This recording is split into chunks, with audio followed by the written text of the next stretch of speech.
저는 한국에서 대학을 다닐 때에 선교단체에서 제자훈련을 받았습니다. 근데 한 번은 제자훈련을 인도하셨던 한 목사님께서 병원에 입원하셔서 형제들이 이제 아침 햇살 한 박스를 사서, 여러분 쌀 맛나는 음료수 아시죠? 그 아침 햇살 한 박스를 사서 목사님을 저희가 이제 입원하신 곳에 병문안을 갔습니다. 어찌나 반가워해 주시는지 이분이 아픈 분이 맞나 할 정도로 저희를 너무 반겨주셨고요. 그리고 그 병실 안에 있는 모든 맛있는 거를 다 꺼내주셨습니다. 그래서 아니 우리가 위로를 해드려야 되는데 위로를 받고 오는 그런 느낌이 드는 거예요. 그래서 너무 죄송하고 불편한 마음에 아니 우리는 위로해드리러 왔는데 왜 이렇게 우리를 잘해주시냐라는 그런 생각이 들어서요.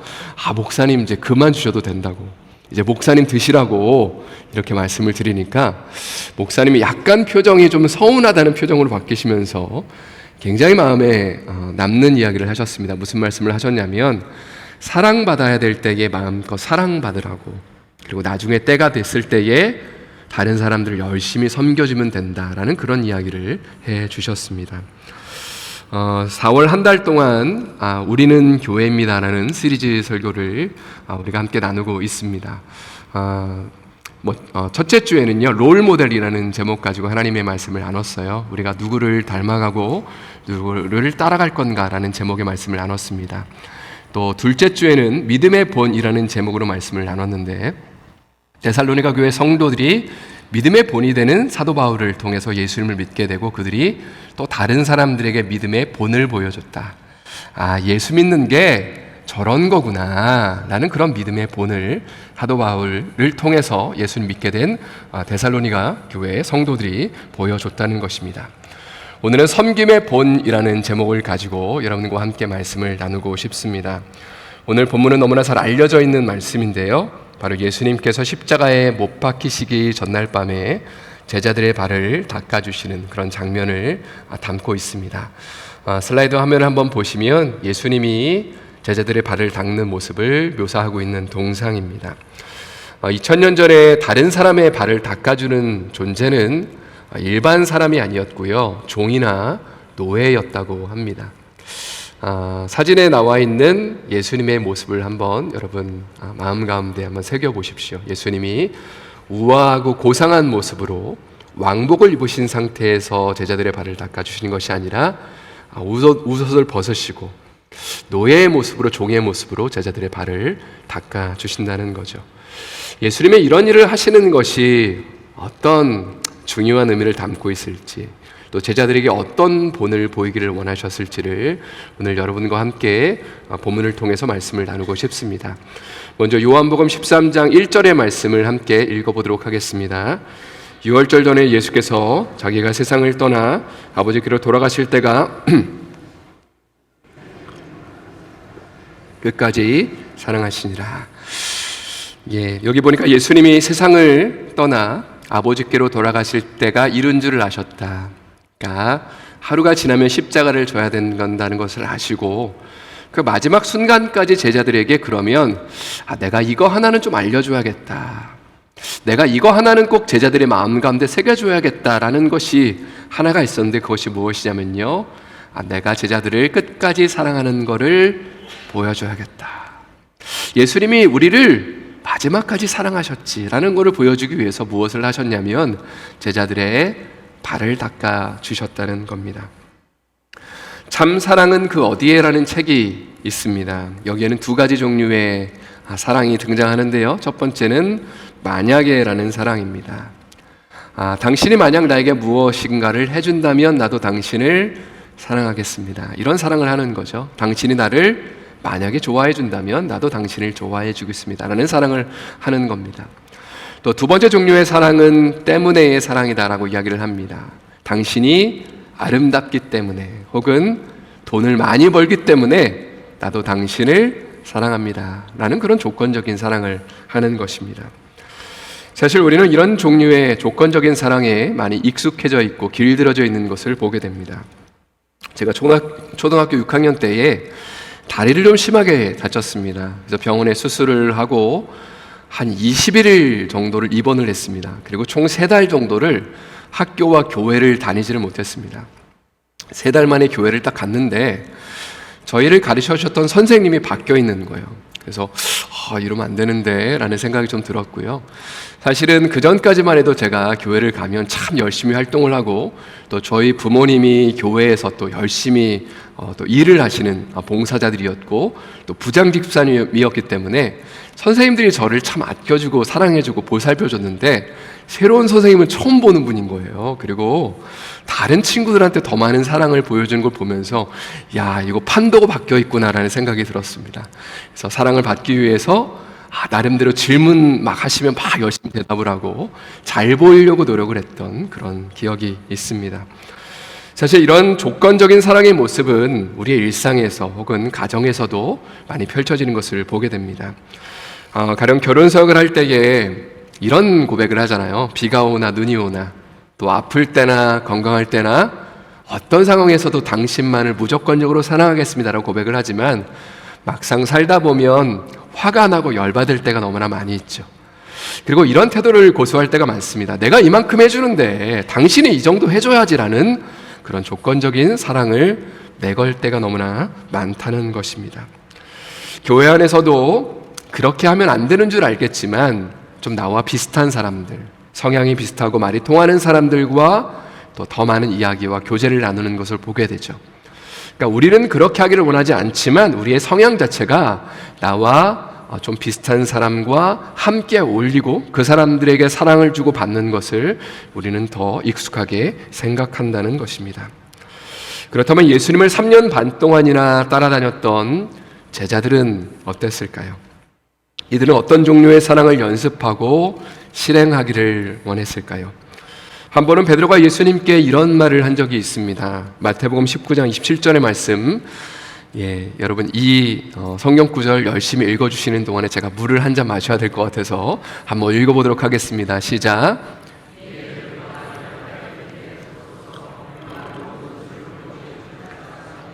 그런즉 우리가 무엇을 얻으리까?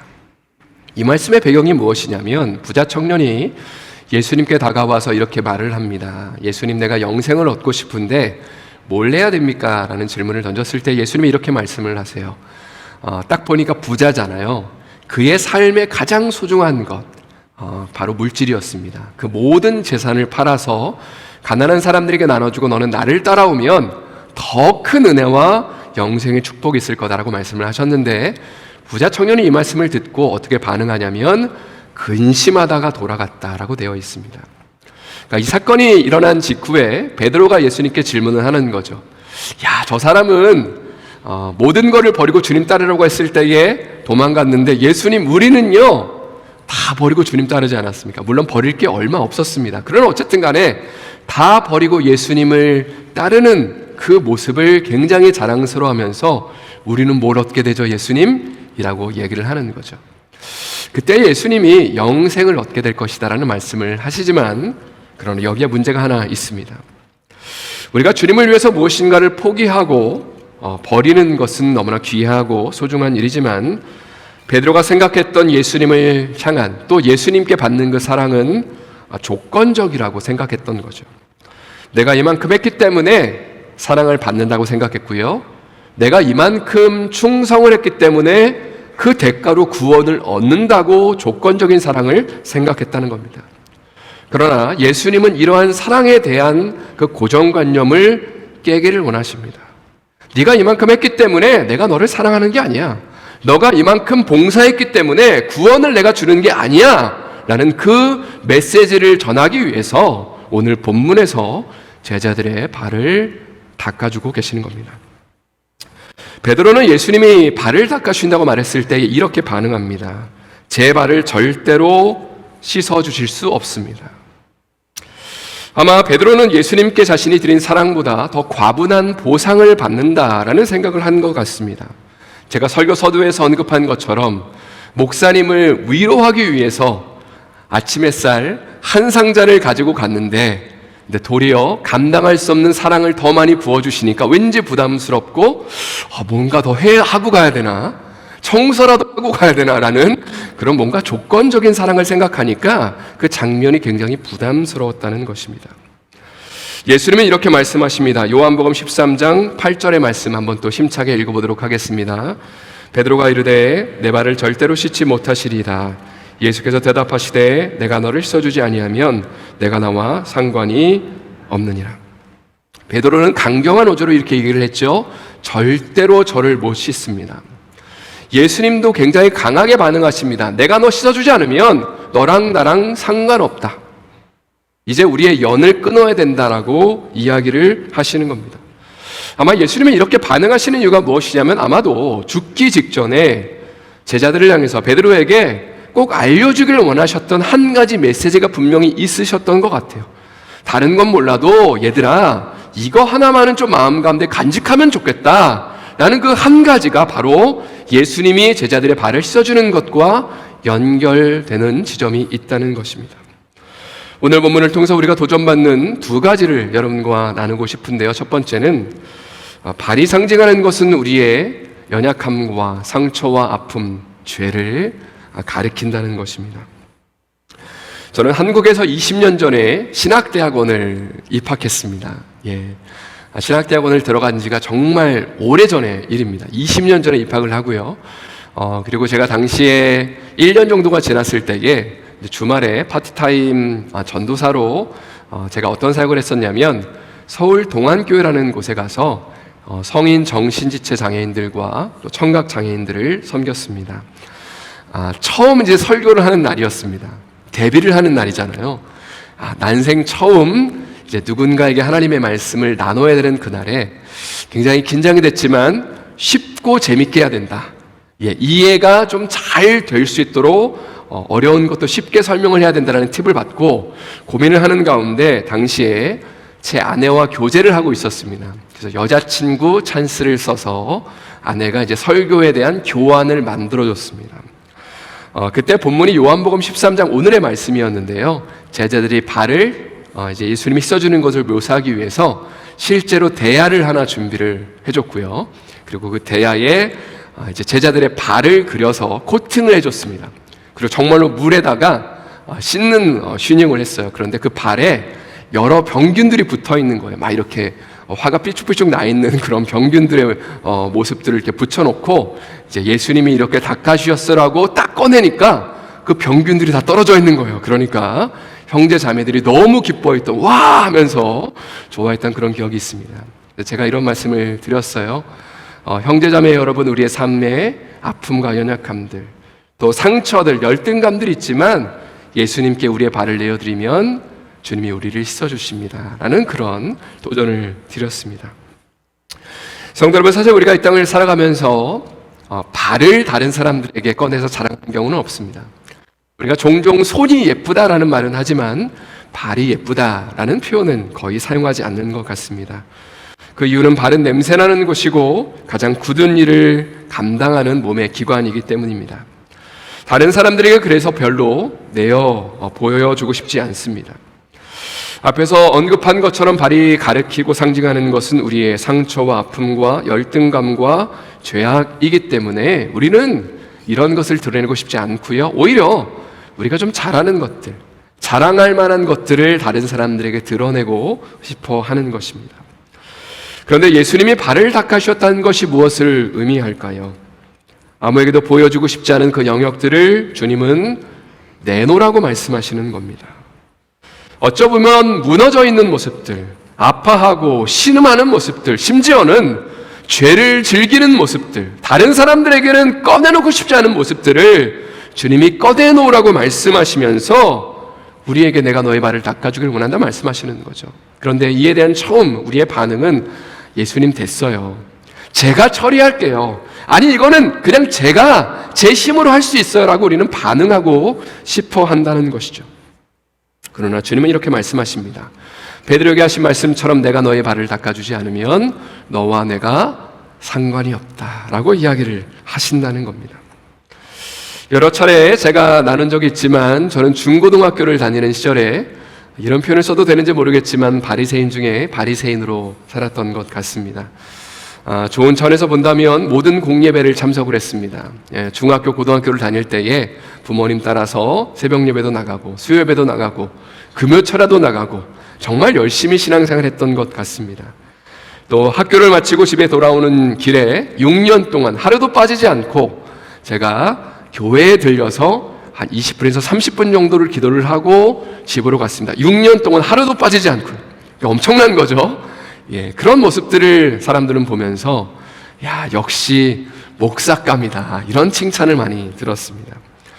저는 정말 제가 거룩하고 선하다고 생각을 했습니다. 왜냐하면 다른 사람보다 더 많이 봉사했기 때문에, 다른 사람보다 더 많이 헌신했기 때문에 내가 정말로 하나님 앞에 인정받는 사람이라고 생각을 했습니다. 그러나 제가 풀 수 없는 여러 저의 내면 가운데 고민과 아픔들이 있었지만 이런 것들을 그 누구에게도 나눌 수는 없었습니다. 첫 번째는 공허함과 우울함의 문제였습니다. 왜 살아야 하는지, 무엇을 위해 존재하고 무엇을 위해서 내 삶을 내어드려야 될지를 도저히 모르겠더라고요. 물론 하나님을 위해서 살아야 된다는 걸 머리는 알고 있지만 마음에는 별로 와닿지 않는 사실이었습니다. 그래서 어느 순간에 정말 죽고 싶다는 그런 고민과 아픔들을 가지고 혼자만 끙끙 앓면서 살았던 기억이 있습니다. 두 번째는 저 혼자 은밀하게 즐기는 죄의 문제입니다. 물론 대단한 죄를 저지른 것은 아니지만 저 나름대로 고민하면서 거룩하기를 원하지만 매일매일 무너져가는 저의 모습들을 보면서 실망했던 그런 기억이 있습니다. 저는 이런 것들을 심지어 예수님께조차 꺼내놓고 싶지 않았습니다. 마치 예수님이 저의 발을 닦아주신다고 했을 때에 거절하는 것이죠. 주님, 다른 사람이나 닦아주세요.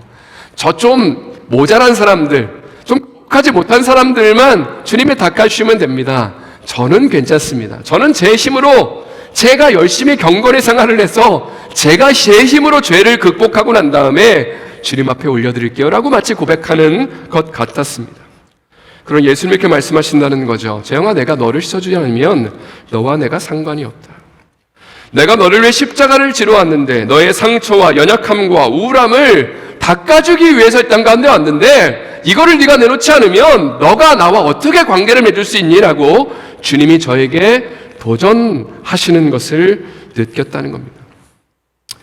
지금까지 말씀을 한번 정리해 보도록 하겠습니다. 우리가 생각하는 사랑의 개념, 또 제자들이 생각하는 사랑의 개념은 조건적입니다. 내가 이만큼 드리면 이만큼을 받는다라고 생각을 하는 거죠.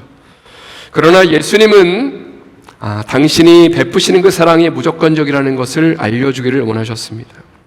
이만큼 드려서 그만큼의 사랑을 받는 것이 아니라 받을 자격이 없는데 주님이 우리를 먼저 사랑하시는 것, 또 넘어질 것이고 또 배반할 수도 있고 또 실수할 것이 분명하지만 그걸 아시고도 예수님은 바로 제자들이 자신을 배반하기 전날 밤에 마지막까지 사랑하는 모습을 보여주기 위해서 무릎을 꿇고 그리고 제자들의 발을 닦아주셨다는 겁니다. 그러면 여러분, 이 주님의 사랑 가운데 어떻게 반응하시겠습니까? 제자들처럼 예수님 괜찮아요, 나는 괜찮아요 라고 말하시겠습니까? 아니면 주님, 나의 연약함들, 나의 아픔과 상처들 하나님 오늘 이 시간에 제가 주님께 내어드립니다. 주님 닦아주세요. 주님의 그 눈물을 나도 맛보고 싶습니다. 나의 발을 닦으시면서 흐느껴 우시며 통곡하시는 그 주님의 사랑에 나도 믿음으로 반응하고 싶습니다라고 여러분 주님 앞에 여러분의 발을 내어놓지 않으시겠습니까? 두 번째로 나누고 싶은 것은 예수님께 사랑받은 사람만이 다른 사람을 사랑할 수 있다는 사실입니다. 오늘 본문의 요한복음 13장 13절부터 15절의 말씀 한번 힘차게 읽어보도록 하겠습니다. 시작.